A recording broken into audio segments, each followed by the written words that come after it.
All right, let's do this. How are you? What the buddies? What the nicks? What's happening? I'm Marc Maron. This is my podcast, WTF. Welcome to it. I'm okay for now. Cats are safe. Kit is safe. Winds are picking up today. I don't know what to do with that. I don't imagine anybody has the brain to manage what is happening out here. I'll talk about that in a second. But I did pull myself away from the panic of being home and the need to be close to the cats if we needed to evacuate to go do a couple of gigs, because I felt like I had to, because if I didn't show up for that, and this situation out here is fluid and it's tragic and it's incomprehensible. I went up to Sacramento and Napa. It's Sacramento Friday night, and I flew up there. Allie Nokovsky came with me, and she opened, but I was, in shock and traumatized and up. And I had to move through it. And I did it on stage for an audience that was incredibly supportive and understanding and understood what was happening in the world of their state, Los Angeles. People had friends, family there, here. And it was kind of an epic experience for me to move through my feelings in real time, which is really what I do. And I had not done an hour in a while, and that was an incredible night. And then we went to Napa. We did a show in Napa. That audience was difficult. It was tricky. I had a couple of outbursts. Not outbursts. One was supportive. A woman needed to give me a gift, and she needed to do that in the middle of the show and tell me how much she loved me. And she gave me her little knitted cat and her brass Ganesh, which is actually very nice. But it was interesting when that happens, and I could handle it. And then we had a drunk woman who was yelling, and that had to be dealt with. So it was a lot of up and down, and me still being in a fairly traumatized, vulnerable place and wanting to do the material that requires a certain presence of openness. It was hard to kind of wrangle the anger in when, people are disruptive or, it's disjointed. But, that's the nature of comedy, and we did okay. Today on the show, I got Richard Gadd here. He's the writer, actor, comedian, and the creator of the Netflix series Baby Reindeer, which had a profound effect on me. I don't know if you've seen it, but to me it was deep, and it was courageous, and it was up and amazing. He won 3 Emmys for the show, and his performance is nominated for a Screen Actors Guild Award. And I'll give you a little more preface to him in a minute. Hopefully, I'll be in Fort Collins, Colorado at the Lincoln Center Performance Hall on Friday, January 17th, this Friday. Boulder at the Boulder Theater on January 18th. I'll be in Santa Barbara, California at the Lobero Theater on Thursday, the 30th. San Luis Obispo, California at Fremont Center on the Friday, the 31st. Monterey, California at the Golden State Theater on Saturday, the 1st. Iowa City at the Englert Theater on February 13th. It's a Thursday. Des Moines, Iowa at the Hoyt Sherman Place on Friday, February 14th. And Kansas City, Missouri at the Midland Theater on Saturday, February 15th. And then I'll be doing shows in North Carolina, Tennessee, Kentucky, Oklahoma, Texas, South Carolina, Illinois, Michigan. You can go to WTFpod.com/tour for all of my dates and links to tickets. Knowing what to do in the face of what's happening, it's difficult. It's been a stressful and terrible few days out here. These fires are ongoing. They're terrifying. And I am lucky as of this moment. I'm safe. As I said, the animals are safe. Kit is safe. Kit's animals are safe. Many people have lost everything, and it's just incomprehensible and tragic, and it's heartbreaking. But it was always a possibility out here. It's just devastating, and I feel awful for so many people that are dealing with the destruction of their entire lives. Entire communities were decimated. It looks like a nuclear bomb went off in some parts of L.A. County, and quite honestly, having been there, it feels a little bit like post 9/11 here, in terms of the collective trauma that people are moving through. There was always the possibility of this. It was just part of the devil's bargain you exist with to live in this city. Earthquakes, fires. Some part of you was in enough denial or blind faith to just accept it and hope for the best. Those days are over, man. It just seems that if you are a rational person, you would move as quickly as possible from this city. And I imagine many will. And I am making plans. I mean, this has always been possible. And it's fucking time to go. It's unsustainable. I mean, checking the app for fires every few minutes. And then I realized while doing that this feeling of needing to check to see if you are in the path of destruction over and over, that it's going to be a lot like checking your newsfeed after January 20th. Where's the fire? What has he done? Am I safe? Can I live my life freely without overwhelming fear? I really don't know how I will manage in that much fear. I am sorry about the heaviness. I'm sorry about the heaviness of what I'm talking about. Okay? But when it comes to weight loss, there's no one-size-fits-all approach. You all have individual needs and goals. Maybe you have some dietary restrictions or medical issues. That's why Noom builds personal plans to meet your needs. They take into account your unique psychology and biology to meet you where you are. When I'm focused on weight loss, I stay on top of everything. What I'm eating, how much I'm exercising, calories, all of it. The Noom app helps you log your daily meals, track exercise, and get tons of insight about your day-to-day activity. That's great for keeping track of my goals and staying on target. If you're trying to start a weight loss plan for the first time, Noom wants you to understand that losing weight starts with your brain, so you'll get in tune with the science behind your eating choices. Use a personal Noom coach or read their daily lessons on your own schedule. Noom doesn't get hung up on restrictions. It wants you to think progress rather than perfection. Stay focused on what's important to you with Noom's psychology and biology-based approach. Sign up for your trial today at Noom.com. Noom.com. So again, the cats are okay. You know, they bounce back pretty quickly. You know, they just, and they were okay in the hotel room. You know, I really think, when we self-evacuated that one night and I put them in the bathroom, and then they all started running around the hotel room. And, well, within an hour, I think Charlie could have lived there. He was like, this is okay. I'm okay. Manageable space. You're here. Is this where we are now? Sammy he came out too into the room and he's like, I don't know where I am, but Charlie's here. And Buster, the intelligent one, the sensitive one, he wedged himself under the bed. But, that's the way cats are. And that's, it's amazing how attached I am to those cats in these crises. And now they all have their own carrier for quick transport in the case of fleeing. But, you get attached to these animals. And I've always been amazed at how much my life revolves around them. And I don't think that's sad. I think that's just, the way I love the things that I am capable of loving without fear. I mean, I remember when I was divorced, I thought maybe I just better move into an apartment, let this old house go, the old house. I remember thinking I can't do that because, Boomer lives outside and what the hell's he going to do? So I'll just suck it up and take the hit because my outdoor cat would be displaced. Those times have changed. Displacement seems a certainty now. This episode is sponsored by Squarespace.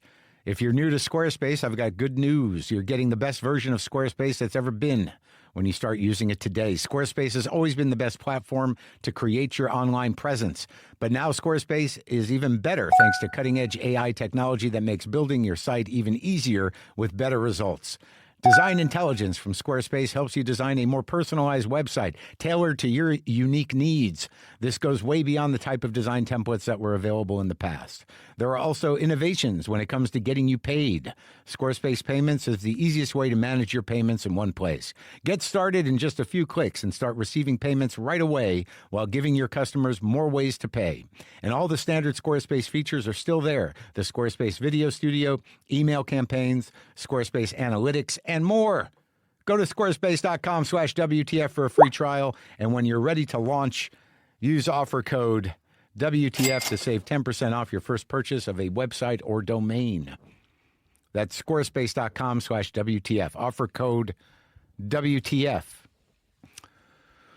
So Richard Gadd was here a few days ago. It was just a day in, or maybe day and a half, 2 days into the horrendous fires out here, and there is a point during the interview where we get an emergency evacuation alert, which turned out to have gone out to too many people. It was not about my neighborhood, but it happened, and you can sort of feel that moment of what are we doing? Are we leaving? Is it over? What are we doing? And a couple of things I should set up for this. So in the conversation, we talk about, he did a couple of stage shows at the Edinburgh Fringe Festival that were the kind of the basis of Baby Reindeer. And if you haven't seen it, I just want to, in terms of reference here, the Baby Reindeer series was based on a couple of different shows, things from a couple of different shows that Richard did. One being Monkey See, Monkey Do, and that was about the sexual abuse that he was victim to as an adult by a person in the business, and he was drugged and abused sexually. And that was from Monkey See, Monkey Do. And then there was another show that was actually called Baby Reindeer, which centered around a person who wound up stalking him. And, there's a lot of things going on with that. When he says there are things he can't talk about, it's because Netflix is currently being sued by a woman who alleges that she was the one being depicted in the show, and that is ongoing. But this was an honest and connected talk, and it's heavy. I mean, it may be triggering for some people in terms of sexual abuse or stalking, but I think it's handled personally and with a certain amount of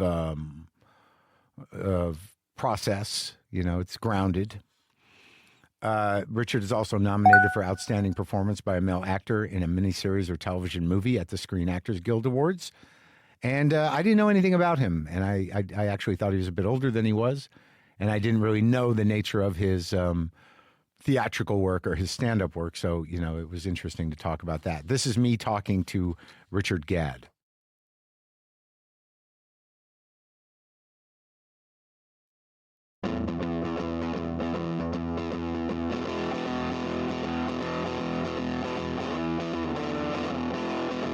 I've been in LA this time, for a while.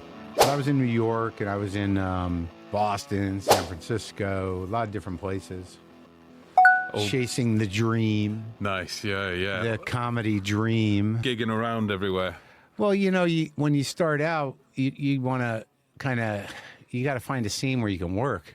Yeah. And then, figure it out. Yeah. No, absolutely. And boy, does it take a while. Right? Yeah. But I mean, I have no sense of it's weird. I went to England years ago near the beginning of the podcast, and I had no sense of that scene there. So it was a little weird because I wanted to interview people. But I ended up interviewing Stuart Lee, which was great. Yes. But then I also ended up interviewing Simon Munnery. Yeah. You know Love him? Simon Munnery. You do? Yeah. I used to do he had a thing called Film School. Yeah. Which was a show he did, and I'd always do alternative things at it. It was one of my favourite nights to do, actually. He's what was it? It was kind of like he would do, it was like a projector, and he would do a lot of, it was almost like a comedy show, but he had shadows with it. He was making shadows with his hands, and little doodles on pieces of paper. Yeah. And he would just almost commentate the shadow movements of his hands. It was quite smart. And then he would get a guest on, and I would do 5 minutes of sort of alternative stuff, and then he would come back on. Oh my God. Yeah. But you came up in England. Yes. I came up in Scotland, so I started off in Scotland, and Like where in Scotland? Yeah, so I started off, I went to school in Fife in Scotland, and then I went to Glasgow University to do an English degree, English Literature and Theatre Studies degree. And, but you grew up there? Yeah, I grew up in Scotland. Yeah. And then I went to Glasgow, and I I started doing it at the Student Union, and then I started doing it at the Stand Comedy Club. The Stand Comedy Club, the Red Rose on a Tuesday, that was where I cut my teeth in a big way. How long ago was that? That was 2011, I think, if I think back. 2010. So how old are you? I'm 35 now. Really? Yeah. Come on. Do you think I was older? Yeah. that's what my life will do to you. It makes it, I've aged about 10 years more than I have. But so 2011. So about what, like 15 years you've been doing stand up? Yeah, about 15 years. And like what was it? What part of Scotland did you grow up in? I have no sense of it. Like I had one, I've talked about this a lot on the show. I had one horrendous experience at the Fringe that had nothing to do with anything. Like if I told you about it, you'd be like, that just sounds like the way it is. Yeah, but for me, it was like a month of just devastation. Yeah, that is what. Even when it goes well, the Fringe can be tough. Yeah, I mean, it's so funny because every time I would gear myself up to go to the Fringe, I would always think to myself, I'm not going to let it affect me this month. Yeah. It's 1 hour's work a night and I just need to get through it. But whatever happened, by the end of the month, I would be like a man walking. Yeah. It's so tough, isn't it? The adrenaline, the circus of the city. It's crazy. It is. And if you don't draw crowds, it's like it's leveling. Oh, yeah. I mean, I remember doing a month in fact, that's in Baby Reindeer episode 4. I did a month in a pub called the Argyle Bar, which was right out of town. Almost people who went to the Fringe didn't go to this area. But who got you that venue? You did? Oh, I was so new. I got myself that venue, and I was so new that I think they were just like, who is this guy? Let's just give him a really bad venue. And I had to cancel it most nights because nobody came. And then somebody, I remember this one time, one person turned up and I just took them to the bar for a drink instead. So I feel like I earned my stripes in a way, But like when you start out though, like what was the area you grew up in? I grew up in Fife. Fife. Yeah, I grew up in a small town called Wormit.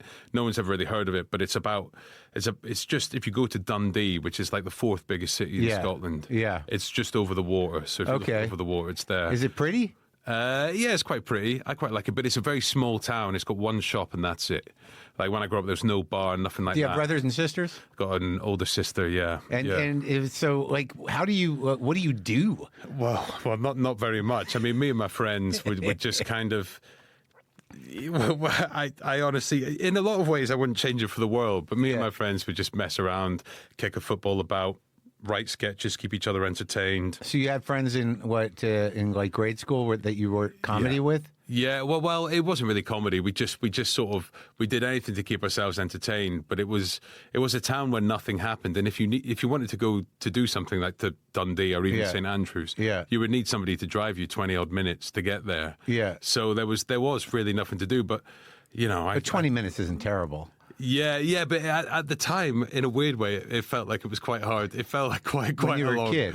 Yeah, when you were a kid, you had to wrangle the parents to take you somewhere so you could have some fun, like to a movie. Yeah, like cinema. You'd have to get your parents. You'd have to find someone's dad who would take all of you along, and it was just quite a cut-off place. So we had to find our own entertainment. So we just, But were you inspired by comedy early on? Oh, massively. Yeah. So that was another big way I spent my childhood. I devoured sitcoms, everything like that. I grew up in the age of The Office. What else are you going to do? Yeah, exactly. So you watch the BBC. Yeah, I watched the UK Office was a big inspiration for me growing up. Over here, stuff like Arrested Development. Yeah. And I just devoured DVDs really as well with my friends, and just found any ways to distract ourselves. So when you're hanging out with your friends and you're writing sketches, you're inspired by these shows. Yeah, absolutely, and just. I just always from a young age, I just felt like I escaped the boredom, perhaps, by writing sketches and comedy stuff. Do you think do you consider yourself first a writer?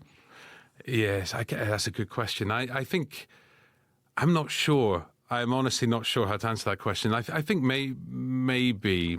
Well, I mean, I think the question is because having spent time in Edinburgh and then, seeing, what that festival expects out of performers, I guess it would really be hard to determine, and I don't know what your career's been like, but I mean, do you consider yourself you're obviously not a mainstream comic, so you weren't you weren't touring comedy clubs, were you? Well, I tried, but never with much luck. I would occasionally get the paid gig, but my stuff was so out there. I mean, you see it kind of in Baby Reindeer, kind of portrayed, but a lot of comedians, didn't like me being on bills with me because I'd always tip the atmosphere in a kind of peculiar direction. Peculiar, that's a diplomatic word. Yes, yeah, exactly. I mean, I could kill the atmosphere to the point where, like, people would almost be like, I mean, I've had some terrible gigs. Yeah. Like, I've been heckled, booed. At comedy clubs. At comedy clubs, yeah, heckled, booed. One guy tried to attack me once. Because I think especially in the kind of classic comedy club sets on the Friday, Saturdays, people don't want to see what I'm doing. They want escapist laughter and not to see someone try to subvert the form or whatever. And it would really rub people up the wrong way sometimes. Sure. I haven't paid for this. I don't want to see this guy. Have you seen Stuart Lee? Yeah, I love Stuart Lee. Yeah, I mean, early on, I think he quit comedy, not because he would necessarily make the environment peculiar, but just because they weren't getting on board with his groove, Yeah. And at some point he stopped and then he came back. Wow. And it was a very profound thing to me when he reframed it for himself coming back, was that instead of being angry at them, he was able to have a certain amount of empathy for the fact that they didn't know what they were getting into. Yeah. They didn't come expecting that, but there were plenty of people who did. So I don't know if that's the same experience with you. I mean, yeah. I think I have a lot of respect for that. I actually didn't know that. I actually didn't know he stepped away and came back. But yeah, I could see why that happens. But he kind of found his audience, didn't he? And then that audience grew and all that kind of stuff. And I think that kind of happened with me. It wasn't until I started doing the fringe shows and kind of carving out a certain atmosphere. But when does it start to, when I have to assume, in watching, Baby Reindeer and having not seen the show that it's based on, but knowing that you did a bunch of other shows and you kind of know the zone you operate in. So, do you track, when did it start to go south? When did it start to go wrong for you, as a kid? Because you draw on it an awful lot, I imagine. Yes, yeah. But was there a point where you started to lose control? Like lose control of your life? Oh, well, I mean, I'm not even sure where to sort of begin. I think when I left home and suddenly... At what, 18, 19? Yeah, to go university. Okay. I do remember thinking that there was kind of something missing inside of me. Yeah. I remember sort of once I was out in the real world and I was out of like a small town where I had my friends and I had my family.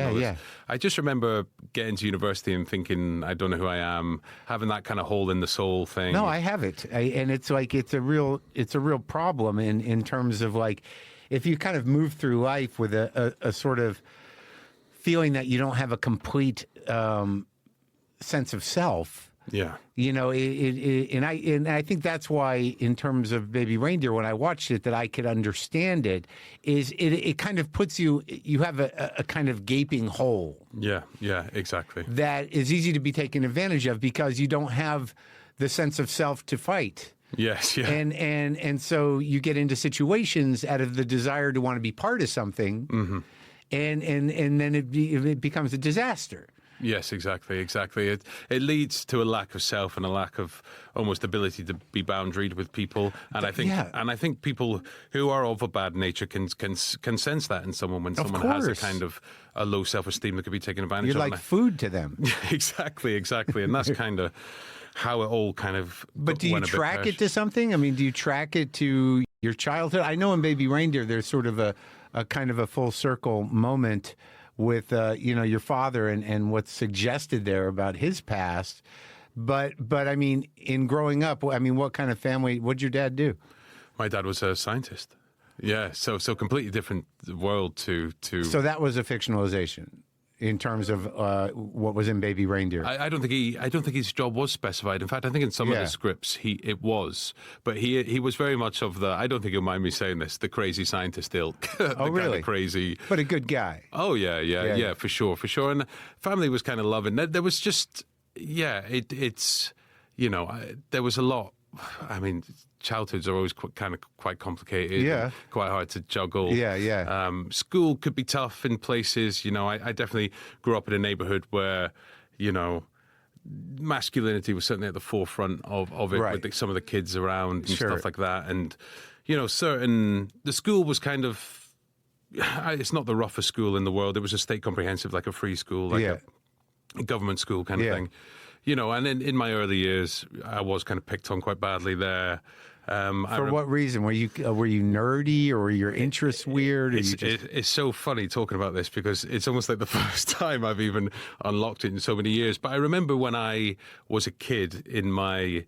I played for this tennis club, the Wormit Tennis Club. Yeah. And I remember I had a birthmark on my head, which is actually faded, and it was the shape of Africa, if you can believe it. It's the continent. Come on. And they would call me Tea Stain, and yeah. I can't believe I'm talking about this because and then they would because they would oh, I've dropped a tea bag on my head. I mean, right. And then they would, it got to the point where they were like singing songs about me on the bus and stuff like that. And then, they would sing like mean songs, and I'd sit at the front. And I always remember it got quite bad at one stage that I was coming back on the school bus, and I remember I would just be the whole way back on the bus thinking, I hope they don't sing about me today. I hope they don't sing about me today. And I remember I would start to hear singing, but then realize they weren't singing. So my anxiety was so great that I had started to hear the singing. Yeah. And I remember that's when I realized that things had actually got quite bad with the kind of bullying of it all. I remember this one stage. I remember one of the guys in particular. It's kind of it's funny now because I passed him when I went back home, and he's about up to my shoulder now, and it's quite funny. Yeah. When you look back at these kinds of characters in your life, and they were so overbearing and had such an impact, and then you get older and you're like, it was you? Yeah, absolutely. And I remember this guy gave me a hard time day in, day out, and I remember going home, sitting with my sister, coming up with something I could say to him on the bus the next day, and I decided to say, at least when I go on holiday, I don't have to drop my mum off at the kennels, which is obviously very, not the right thing to say. A standard, but kind of kid put down, kid banter or whatever. And he went right to the front of the bus. He must be about 6 years between us, and he beat the hell out of me, and. And that he was 6 years older than you? He was about 6 years older than me, I think. Yeah. And he's still on the same bus? Yeah. But it's it's funny. It's funny talking about this kind of stuff, because you question whether I've kind of, but it causes you to be kind of tough in your neighborhood, to stick up for yourself, to not take much from people, and I think that it hardens you. Well, it just you have to be hardened. But physically, no, you're not a scrapper.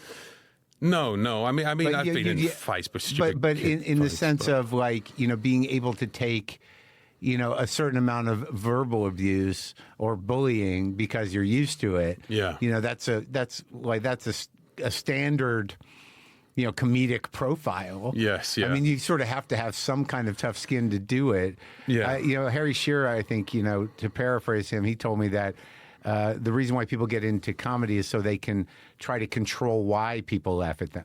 Yes, yeah. No, absolutely. Yeah, I think that is a very, good way of looking at it. I think, I mean, to come back to the kind of wider point of why I kind of sought that, because I think something will have to go. There's something lacking to have to go onto stage and be like, I want to make you laugh. I want your adoration. I want your respect, kind of thing. Yeah, I think so, but I think sometimes it's just and maybe we're similar because I don't find it to be similar with a lot of people, but if you get to if your sense of self or your insecurity or your anxiety is so much, I mean the one thing about stand-up is you can find yourself up there or some version of you if you want to fight it out. Some sort of space you can hold that's your own. Yeah. Right? Yeah, absolutely. And I think there was just something that I took. I remember when I went to school. At school, I remember I was cast in the play. I was cast as Macbeth in the school play, and I remember it was a school production. I still stand by that. I think it was quite good, but and in fact it was. But I just got the bug, and I kind of knew my place in the world, and I got some sort of adrenaline and affirmation from it that made me think, well, this is making me happy. And now. You had not done any acting before? Or? I'd done like drama at school. I'd been in classes, but that was the first time I'd actually. And this done it. was in what the equivalent of high school? Yeah, it was like it was secondary school. It would have been when I was about maybe 16 or something. So you were interested in acting to begin with? I did drama classes at school, but that was when I realized My mum, but like acting. Yes, yeah. My mum basically was like, you should audition for this. And I went, I don't know. And she was like, no, you should. And then I auditioned, didn't understand Shakespeare. It was, is this a dagger which you see before me speech? Yeah. I didn't even know it was an invisible dagger. Couldn't figure out the language. It was a complete disaster. Then I come in the next day and my head, I'm at the top of the sheet saying Richard Gadd Macbeth. So I don't know how that happened. But then... Do you think they were trying to make a prank on you? I'm not sure. I think they genuinely just must have seen some energy or something in me. But it was like, still to this day, one of the kind of most enjoyable, enlightening experiences of my life. And I said to myself, well, I want to give this a shot properly. My parents said, get a bit of education behind you. I went off to uni first. So you did the whole Macbeth without really having a sense of Shakespeare. You just memorized it. And did you have a good director? Oh, yeah. She was amazing. Patricia Resler. I kind of owe her everything. Yeah. She was a great teacher at school. Yeah, but I sort of learned about Shakespeare when I did it. Yeah. Kind of thing. And so did it speak to you? The torment of that? Yes, it did. Some part of me still wants to do Macbeth. Well, I mean, I think you should do it. Yeah. Why wouldn't you do it? Yeah, I'd love to. I'd love to do Shakespeare. And I became very indulgent. Like, I indulged in Shakespeare quite a lot. Yeah. From that point on, I started to really, and then when I went off to uni, I would do essays and do all that stuff and study Shakespeare. So I really got really into it. I kind of have pulled back a bit from it now, but it really was a kind of watershed moment for what I wanted to do with my life, for sure. Yeah, but you chose comedy. I mean, Macbeth is not really a comedy. No, a comedy came at uni. It was funny because I remember kind of sleepovers and. I loved sitcom, but I didn't really love stand-up too much. I actually love stand-up a lot more now than I did back then when I started. So you liked you liked watching sitcoms, and yes. did you have a sense of like, well, these are written, and I could write it? I think that was always. I think when I watched like the UK Office, the Ricky Gervais, the Merchant one, I remember watching that, and I just became obsessed with it. I thought it was the funniest thing. I thought it was the most moving thing. I still do to this day think it's one of the greatest things that's ever been made. Yeah. And I researched into it, saw these two guys. Oh, they wrote it and they were in it. Yeah. And they directed it and they did all this stuff. But also it's also tonally up your alley. I mean, in the cringe factor. Yes. Yeah. Exactly. And so I said, oh, this is what I would love to do. I'd love to have my own version of the UK Office. Right. And that was always my goal, which really kind of got all the way to Baby Reindeer in a way. It's just my life took these dramatic turns that meant I wasn't really doing workplace comedy by time I was like thinking about Baby Reindeer, if that makes sense, because my life had changed so much. But well, when you got to university, what were you studying? I was studying English literature and theater studies. And did that satisfy your parents? Looking back, I think they probably thought that I was going to go and I would get an education and I'd get maybe a job and I'd grow out of my kind of hobbies. But the second uni finished, I was back on it. I want to do this. I want to do this. But it's also like, but English and theater studies, it's not like, well, that'll get you a job. No, exactly. It was very much in the vein of what I wanted to do. But it was at uni. I spent so much time in the Drama Society doing plays, writing plays, and then I discovered comedy and did that. So most of my uni time was spent on the circuit doing comedy. But you wrote some plays? Yeah, I wrote some plays. With many people in them? Yeah, and I put them on. And I'd be in plays that other people wrote, or they put on, something like Dr. Faustus or something, and I would be audition for it? Yeah, exactly. So was there two... Was it the main drama school, or was there like two? Were there the serious actors, and then they had a drama for English majors? Do you know what I mean? It was just called Student Theatre at Glasgow. It was just like a bunch of students kind of putting on plays. Right, so it wasn't like part of the program. No, it wasn't part of the program. In fact, the theatre studies and English degree was very academic. Yeah. In fact, the theatre studies was the hardest part of it. It was all like space and place. I remember it was really theoretical. There was no practical side to it at all. I think I thought, oh cool, I'm going to go and just do some drama for a bit, but it was very theoretical, very challenging. Do you find that it stuck? Yeah, I think so. I think when I got to uni, I think I really got a sense of work ethic and what you get out of life if you work hard at university. Because when I went, I realized that I actually wasn't very academically up to scratch. Yeah. You do 4 years in Scotland, and in the first year you need a D3 to scrape through, which is like the equivalent of a third. Do you have the same grading system out here? No, not really. So is this all going to be alien? If I speak about it? But so Well, you need a certain grade point average. Yeah.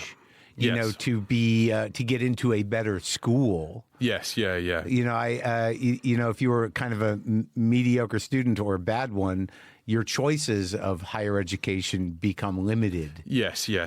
so yeah, exactly. So you needed a D3 to get through the first year, which is a very low average. Yeah. And I scraped through the first year. Yeah. And then I needed a B in the second year, which was such a leap up. This was in university. Yeah, to get through the next year.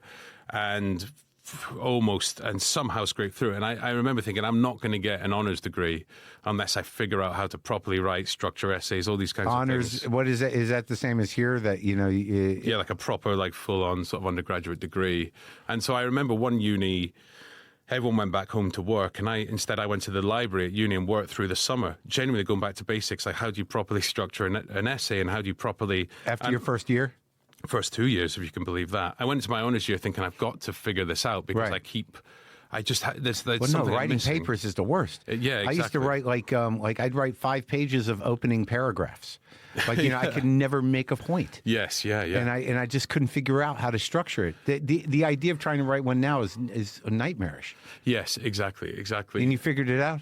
Well, I took it and I busted my ass, and I went to uni. So along with all the coursework I was doing, I was reading books on how to kind of write properly in a way, and I ended up getting a first in it, and I'm getting the highest grade you can get.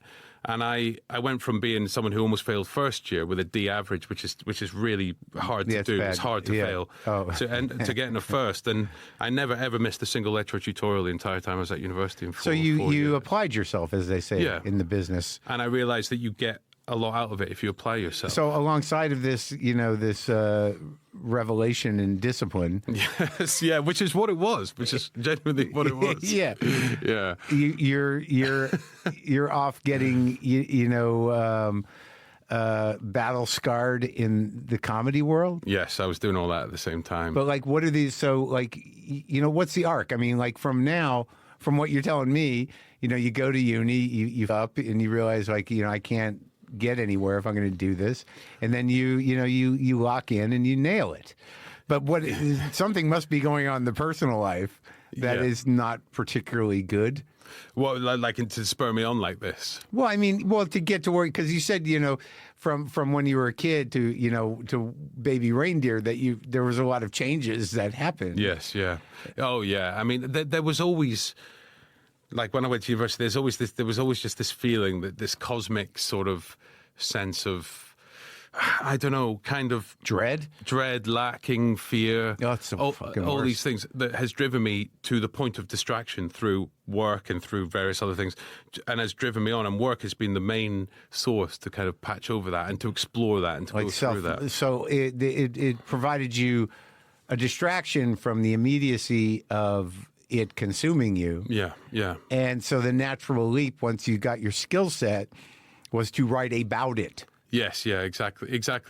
And I'm, and it's quite self-flagellating in a way. It's quite self-punishing kind of journey of sort of autobiographical work. Well, but that becomes your thing. It's self-flagellating, but like, like if you write jokes for joke's sake, or you're just making comedy for comedy's sake, that's almost a different skill set. I mean, it's a good one to have, but if you set out to explore yourself, you're always going to be like that self-involved person. But it sounds like, and I can relate to it, what else is there? I'm not that interested in the other stuff. Ultimately I can do those kind of jokes, but the real revelation comes from exploring your own psyche, right? Yeah, exactly. I remember when it's obviously well spoken about now, like when I first got into the industry and kind of taken advantage of and sexually abused and drug abused and all this stuff. And the revelation kind of came because I was doing all these, like that part of Baby Reindeer is very real, that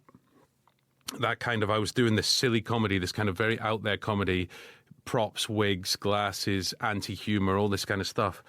And then my life was existing in this impossible juxtaposition between doing kind of frivolous laughs and kind of in-your-face humor and sound effects and all this stuff. Was it working, though?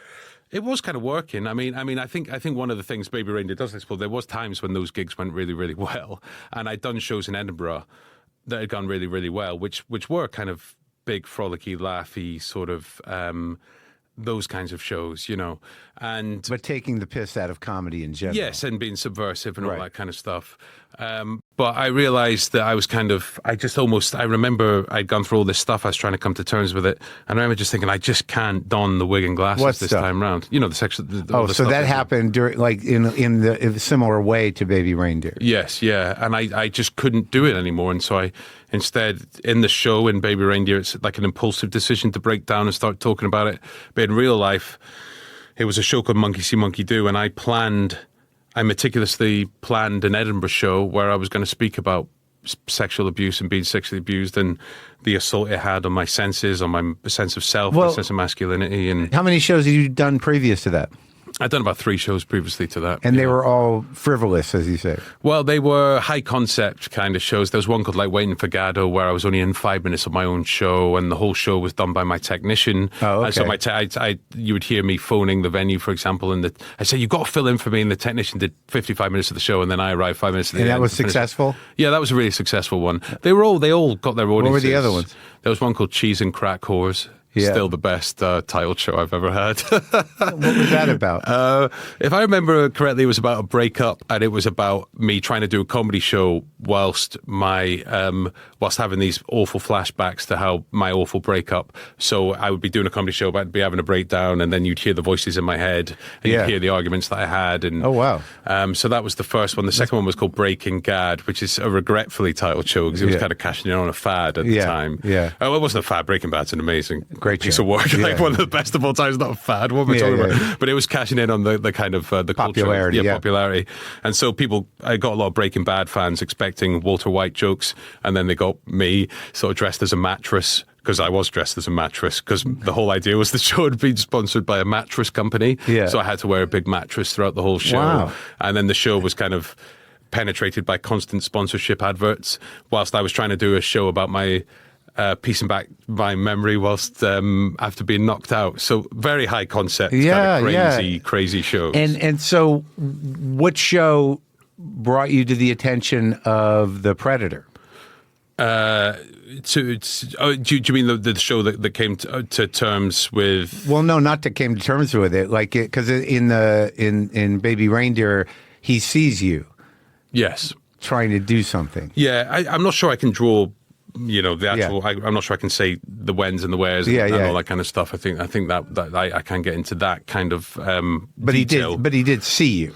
It was just a figure I met when I got in the industry, and they sort of. I mean, it was a pretty horrible time. It's. Yeah, I know. I mean, I had I know what that's like. When I was in college, I had an experience with a professor who was of that ilk. And again, it comes down to them seeing that part of you that is vulnerable and what they could take advantage of because you want to be like them or you want to do what they do or you look up to them. Yes, exactly, and I think one of the tactics filling somebody with confidence is sometimes the best way to get them to lower their senses. And if they're lacking of self-confidence, it's easy to take advantage of them. Yeah.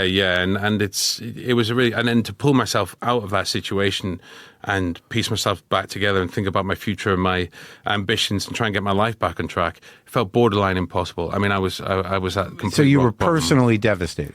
It was unbelievable. And how much coming out of the situation like that, though, were you wrestling with in terms of blaming yourself? You wouldn't believe. You wouldn't believe. I mean, would. Well, you would believe. Yeah, that's true. I mean, it was actually kind of. I mean, it was. I mean, it was devastating. I mean, I don't. A lot of it, I think you go through a process first of denial or a process of minimizing and a process of just desperately not thinking about it. Like you go through these stages of just I can't. I tell you what, today I'm just not going to think about it. Oh, it's there. Oh no, it's not. I'm going to get it. But eventually, like you cannot help but let it in, and once you let it in, it's devastating. It affects your brain, it affects your mood, it affects your body. Right, because what happens is that when it's repeated and the relationship is maintained, you have to reframe it. Yes, you are a victim. Yes, absolutely. And if you lack confidence, it's very easy to blame yourself. Yes, yeah. So then you left with no recourse but to destroy yourself. Yes, exactly. And it was just like, I just couldn't believe that it happened, and with someone I trusted, and also like a lot of it was, how could I be so stupid, was part of it as well. But were you using a lot of drugs and alcohol? Oh yeah. With by yourself too? No. Oh. Yeah. And so it was just a terrible situation. It's like waking up in a nightmare and then coming to terms with it, and being traumatized. Your brain chemistry changes, so all of a sudden, like you almost just struggling to even make it to the bus stop in time because of this kind of slushy sort of depression that just kind of like fills your system. And then I remember my mom and a friend of mine called James. I ended up opening up to them eventually, but then it starts to affect your friendships because they become kind of compulsive. You start to compulsively lean on people as well because what you're dealing with is so... Well, you're trusting them, and you don't know if you can. Yeah, well, I mean, these people were great. It's just they become confidants in your life, and then you desperately seek their reassurance wherever you feel wobbly, and it just has such a destructive impact on your life, on your friendships, on your work, on everything. And it got to the point where I thought, I have to come to terms with this and come clean with this because the secret was too much to bear. Yeah. And so I did the 2016 Edinburgh show, Monkey See, Monkey Do, and that was when I started to come to terms with it. Yeah. And so you sat down and you composed yourself enough. How long did it take you to write it? Were you writing it in bits and pieces? And I wrote it about a year. I finished waiting for Gadd. And then I think I gave it maybe I think I wrote it in about 8 months. And I remember going up. I remember just working really, really hard on it, previewing it a lot. What, the Monkey See, Monkey Do? Yeah, and I remember at that time, though, it was pre-Me Too, so not many people spoke about this. And I think, especially in the male sphere, it wasn't really spoken about. So at the time, it felt very dangerous almost to do, almost in a way. Dangerous because you might be obliterated by the admission. Yes, exactly. I thought there was the fear of judgment, the fear of friends and family not being able to look at me in the same way. Right. And then the fear of going up, doing a comedy show in Edinburgh about sexual abuse. Were you able to balance the comedy? Yeah, I think I did get it quite right. I mean, it is still probably one of my most successful shows to date. I mean, it won the Edinburgh Comedy Award that year, so it won the Perrier that year. But I remember going up and thinking it was going to be the ruin of me. And I don't know what I was thinking. I had flatmates at the time who I think thought it was a bad idea and were making jokes about it being a bad idea. Yeah. And I went up expecting this really dark show with really dark material and jokes and everything to really almost be the death of me. I remember one person saying, "What do you want to get out this month?" And I said, "I want to make it out alive." And that was my attitude going up there. It was almost like, I don't know what I'm doing. But it turned into the most like uplifting, euphoric, healing month of my life. Well, so much was at stake psychologically and emotionally for you. And I'd never felt acceptance like it. My football team came down and I was really worried about them, like my soccer team or whatever. Yeah. And they came down and they were people I was really worried about. And I remember the captain texted me that night and he said, "I don't know whether this text will mean anything to you, but it kind of made me proud to be your friend."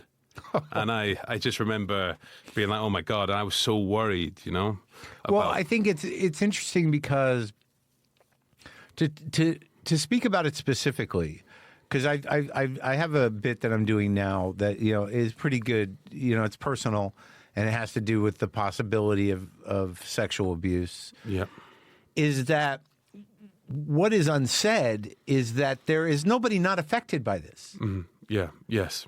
And nobody can talk about it. Yeah.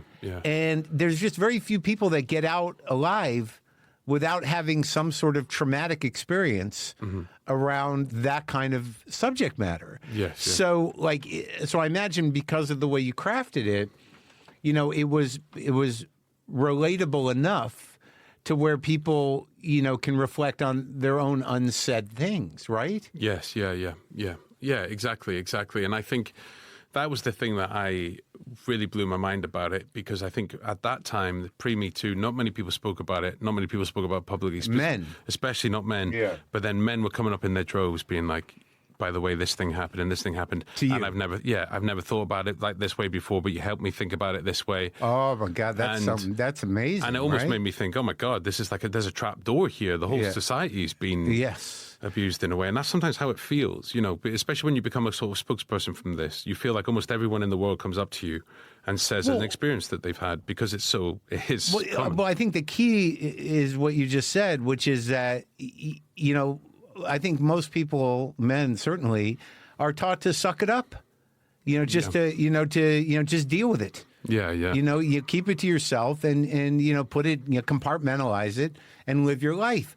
But so many of the lives that people live and their emotional capabilities are so from that. Yeah. But they don't source it. Yes, yeah. So I imagine on some level by being open about it that people were able to make these connections of like, oh my God, I've been doing this my whole life. Mm-hmm. And the reason I have this issue is because of this. Yes, yeah, exactly. And I think, that there's a thing, I work for this charity back home. I'm not dropping that in to be all sanctimonious or whatever, but they have their slogan is break the silence. We are survivors, break the silence. And that is true. It's the only way I think you can get through it is by speaking and not being ashamed of it, because I think it builds so much shame up inside you that it can create some real internal and psychological. That the only way I know is to speak out about it. And because you could. What happens is I think is you could get like almost addicted to shame. Yes. Oh, and I was completely addicted. I couldn't look at people in the eye in checkouts. I remember I'd be paying for food and I'd be like almost having a panic attack because I think that they could see it on me, like smell it on me. I would almost spit. I remember feeling like I could, the kind of feeling was so awful that it was like in my spit, it was in my blood, it was running through me, this horrible feeling of sort of defilement and abuse. So after you do the show, how does that change your life? Well, I mean, I just couldn't believe the response to it. So I won the Perrier Award. I suddenly went from being a kind of part-time jobbing barman comedian to full-time. So it made me full-time. I toured the show around Europe, around Britain, around Australia, kind of took it around the world. And I think people started to just take notice of me as an artist almost in a way. And I think the more you do a show like that, the more you get used to talking about it, the more people come up, the more you stop becoming ashamed of it. Art has this amazing ability of dwarfing the magnitude of themes in a way and getting on top of them. And I think by the end of I did it for a year. I remember saying I'm just going to do the show for a year, and about a year to the day it finished. Yeah. And the amount of personal growth I went on that year was unbelievable, really. And so when does the next show happen? It was about 2 years later, I think. I did a few acting jobs and stuff like that. And then you were writing too, or? Yeah, I was trying to get my foot in the door of television. I came close so many times. I had so many different projects. Yeah. And I felt like I came close so many times. In fact, Monkey See, Monkey Do almost became a TV show. Right. But it was kind of last minute. There was a change in commissioners and maybe in a way, like, it was too high concept. I look back and then question whether it would have worked, actually. High concept how? It was about me being haunted by a giant monkey. Like, that's how you framed it. Yeah, and the monkey was the metaphor for everything I'd been through. But it was like a sitcom where a man cannot escape a sort of giant monkey, almost in a way. And it would demean it. Yeah. It just felt like maybe quite high concept, but anything can kind of work, I think, when done right. Yeah, but it's interesting that whatever time availed you in the next horrendous story that defined that show gave you the wherewithal to not mask it at all. Yes, yeah, absolutely, and exactly, and then when it came to Baby Reindeer, I just, it was. Well, when did that experience happen to you with the Martha character? Yeah, I mean that went on for, I was working in a bar, it went on for a large number of years. So at the same time as the other stuff? At the same time as the other stuff, and I sometimes think that when. I mean, what's not unlike the series. They were happening simultaneously. It was just an awful time, and I think sometimes that happens when you're going through such a that. Oh my God! There's a line in Baby Reindeer, and that's what abuse does to you. It makes you this sticking plaster full of life's weirdos, And I think sometimes when you're going through a really difficult time, you do become a sort of magnet for other kind of dangers in your life because you're so exposed almost vulnerably and emotionally. You can't have any boundaries. Yeah, exactly. So yeah, of course, you're just that's exactly true. And so, which did the predatory, the sexual abuse happen before? Yes. Right. So that's sort of the door was opened. Yeah, I think I was just looking for comfort wherever I could find it. Oh my God! Because that's what it does to you. You look for anything to distract yourself from the kind of the kind of trauma of what happened, and so I indulged in work and now I'm much more boundaried and. Did you seek professional help? Oh, I've completed therapy. I've always done them all. Well, you had a lot to work with. Yeah. I mean, I've paid their kids through college, What was the most helpful? Oh, it's interesting. I sometimes think, like, I've got a brain where usually, like, something starts off quite helpful, but then even my brain manages to convince myself it's then not being as helpful as it is, and it starts to become a kind of something that I battle with. Right. But I think I've tried, yeah. I mean, I think just standard talk therapy does really help. With somebody who can contextualize what your experience was. Yeah, absolutely. And I just think a place, the thing I think for me, what works about therapy sometimes is a place you can go where you can just tell all your fears, without judgment. It's a very valuable thing, I think, for people. Sure. And I think, and all your experiences. Yeah, exactly. And I think it saves you sort of bleeding them into the world and telling everyone you meet and all, because that can be quite a compulsive habit to deal with things. Well, you do it on stage. Yeah, you do it on stage, and so it allows you to compartmentalize your life a little bit better. But yeah, it was just a real and the thing time. That even so when you processed everything that became Monkey See Monkey Do, the stalker situation was ongoing. Yeah. And it just becomes part of your life that you have no control over. Yes, yeah, exactly.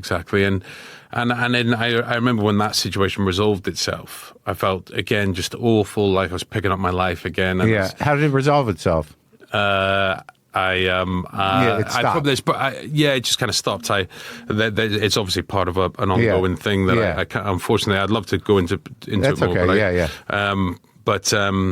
But when it did sort of resolve itself, you had the same feeling. I had this sort of this feeling of just like, oh, that has really kind of traumatized me, and so that's when I decided to do Baby Reindeer. Yeah. Well, it breaks your brain. Yeah, exactly. So exactly. you got through one, an easier one in some ways to get yourself out of. Yeah. Into something that you had no control over. Yes, yeah. And it was very daunting to sort of process and get yourself out of. But once you did, it had to be a whole other level of the same type of feelings. Yes, yeah, exactly. And I got a lot from doing Monkey See Monkey Do. I got a lot of sort of self-examination. Yeah. And so I did it with that, and then that's what brought us to where we are now. To Baby Reindeer. Yeah. And that was a show. Yeah, it started off as a show at the Edinburgh Fringe 2019. It was a one-man show. That was 2 years after Monkey See Monkey Do? 3 years, actually, it debuted, yeah. 2 years after I finished And in the interim, are you workshopping these things? Or with that show, I would workshop it every now and again, but always with my shows, I've kind of been booked to date and thinking that's miles ahead. Then it gets to about 6 months before, and I'm like, I better get going on this. And it was a bit of a balls to the wall kind of job. Yeah. So, because I never understood that in the sense of Edinburgh, where you have comedians who are doing theater pieces, some looser than others. Yes, yeah. But what is the process of working those pieces out? Yeah, I had a great director, John Britton, and a great producer, Francesca Moody, on that show.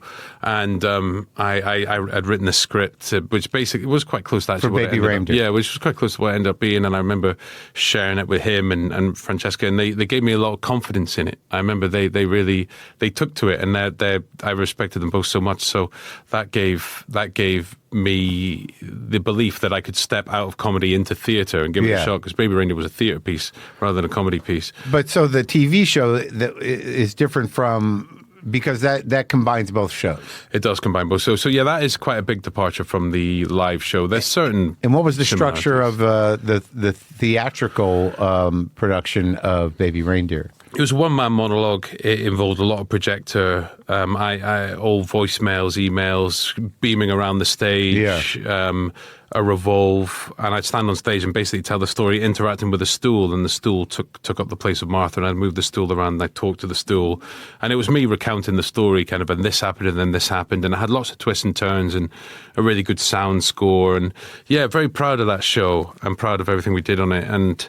It always seems, though, that from the beginning, no matter what you were doing, was something, beyond comedy in the sense of theater. Yes, yeah. That, like, unlike a lot of comics that go to Edinburgh that try to wrangle an hour of material into some themed work. Yes, yeah. That you were always aware that you were making theater pieces. Yeah, I think so. I think it was so funny because a lot of times when I did shows, there would be. And I went in the comedy section, they'd be like, he needs to get to a theatre, this isn't comedy. And then I go to a theatre, and the theatre would be like, he needs to get to a comedy section, this isn't theatre.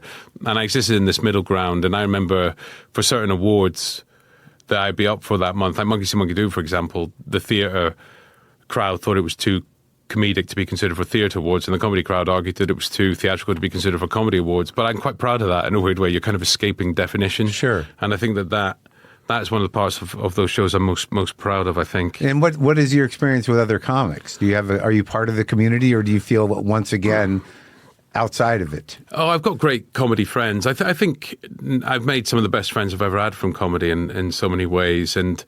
But I don't really do comedy very much anymore. I think when the theatre piece happened, it set me off on the path to writing the Netflix show, and then doing some serious acting jobs. And kind of, the comedy is quite in the background now, yeah. But comedy in the sense of doing comedy, but not in the sense of writing theater?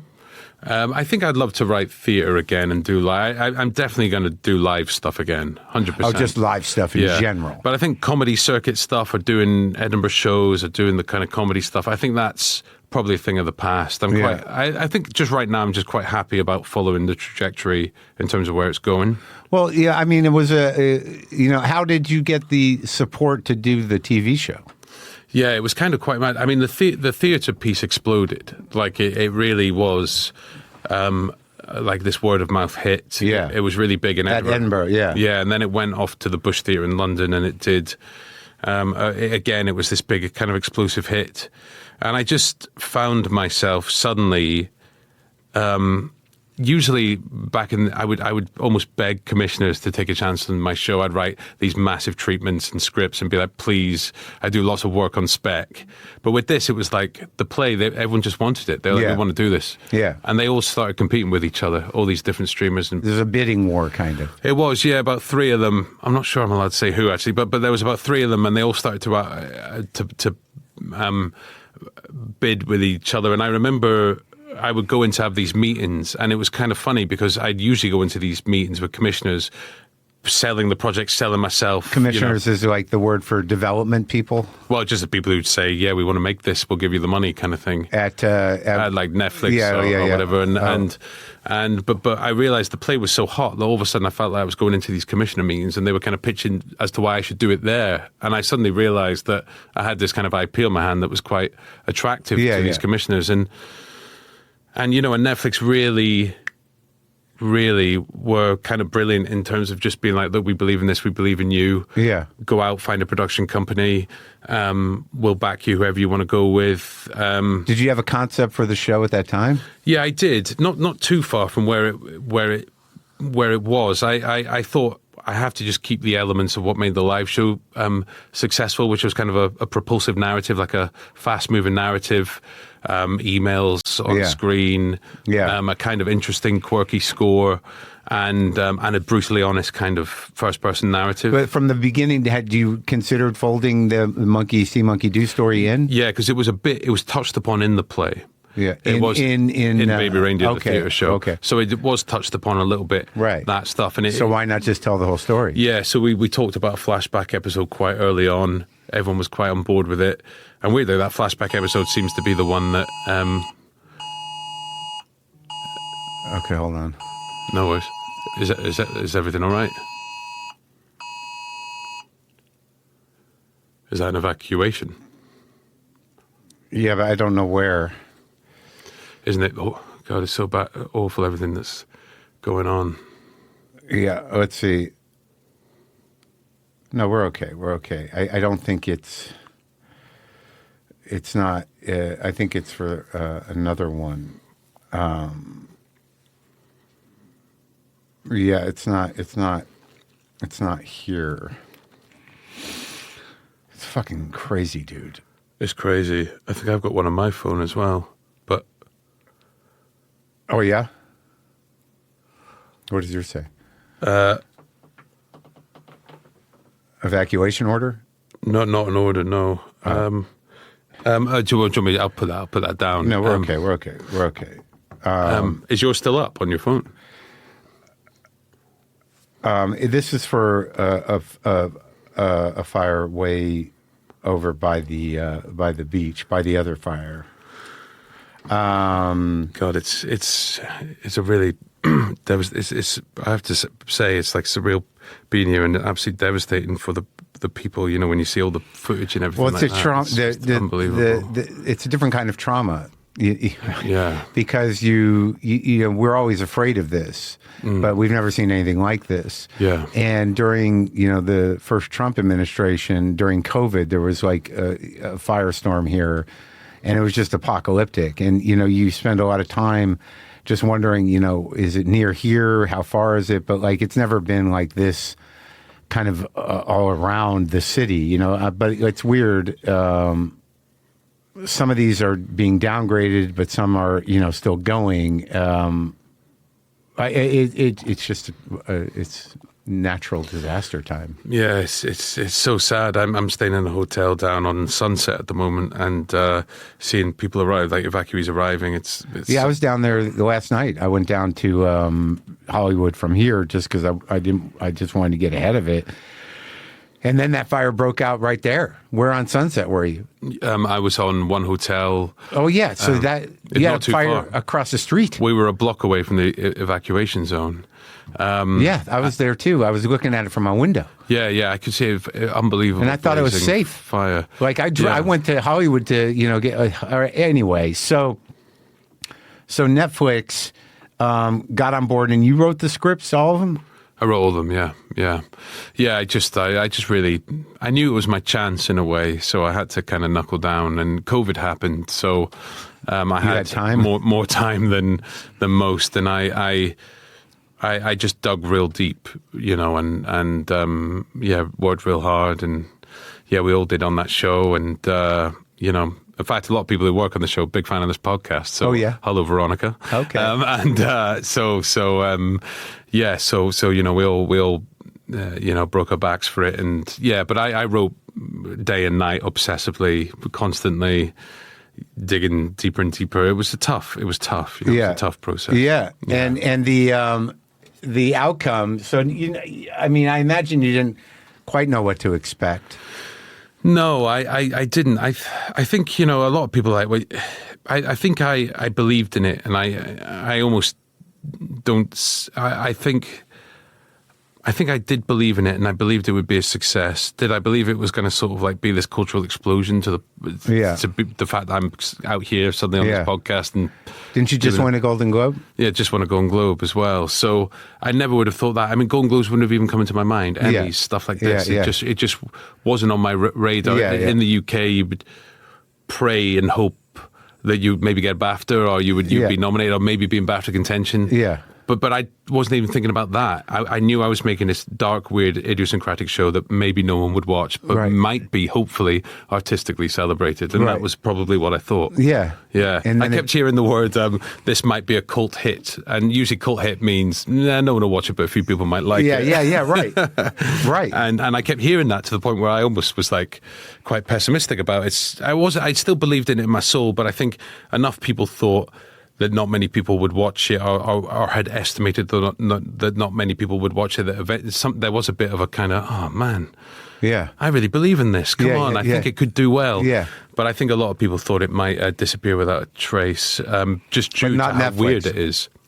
Netflix, it's hard to tell. I think that everyone had a different opinion, really. Once you got the scripts in. Yeah, I think, well, once it was shot, really, I think. Oh, really? I think, yeah, that we had a long edit and, figuring it out and moving stuff around and making drastic cuts. And, that we really went through it in the edit in a lot of ways. And I think by the end of it, there was a whole myriad of opinions as to how it would go. I think some people thought, it would be maybe no one at all would watch it. I didn't know anything about it. Yeah. And I think, I don't know, I can't remember. I remember, I was like, well, what is this? And then when I watched it, I was like, you got to watch it because, it personally resonated with me in a way. And I thought it was mind blowing. And I, for all the reasons that you're talking about. So now after this is done, what do you think doing? What do you, sorry, I'm just, monitoring. No. We're okay. Is everything all right? I think so. Are we, yeah, we're okay.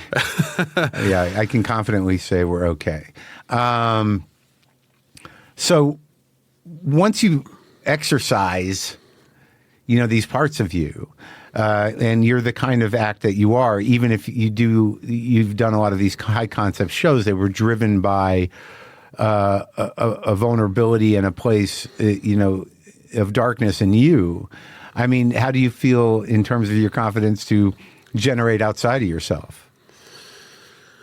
Yeah, because I'm doing a new show now, which is generating outside of myself. Fictional world, right. Fictional characters. Right. Really excited for the challenge, really. Yeah. It actually feels quite nice to have a break from this inward-looking, self-sabotaging, self-hating sort of habit of writing that I developed.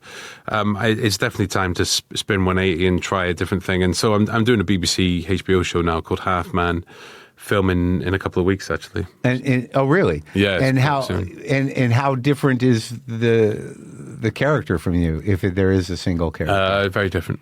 Really? Different. Yeah. So I'm taking a real gamble, but I believe in that. I believe Are you going to be the guy?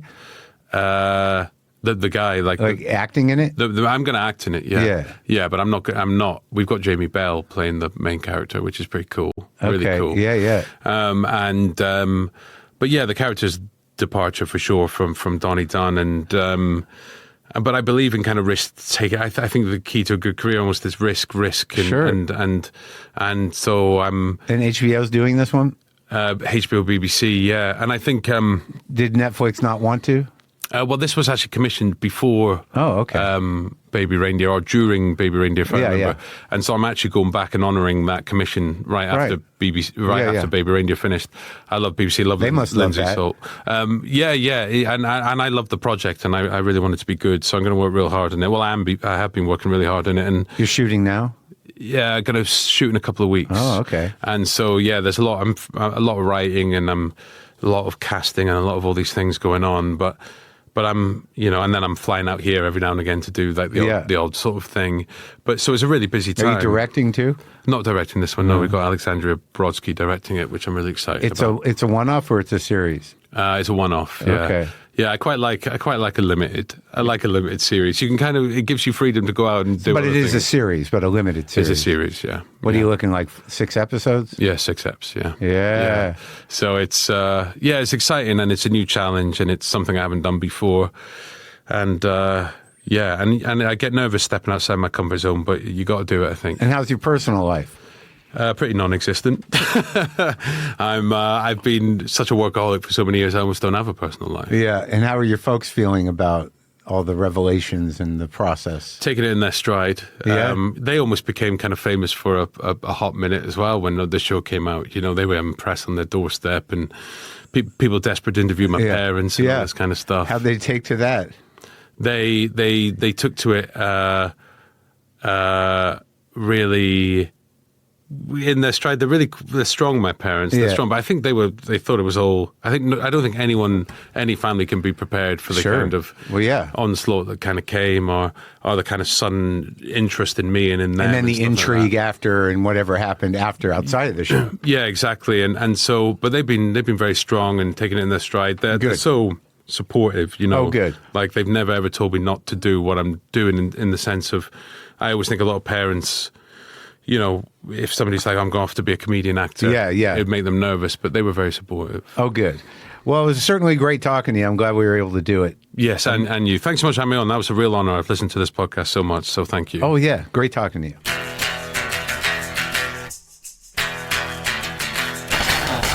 Heavy conversation. I recommend you watch Baby Reindeer. It is brutal. It is real. It could be very disturbing to some people, but the honesty of it is a rare thing. Again, Richard is nominated for a SAG Award for his performance in Baby Reindeer.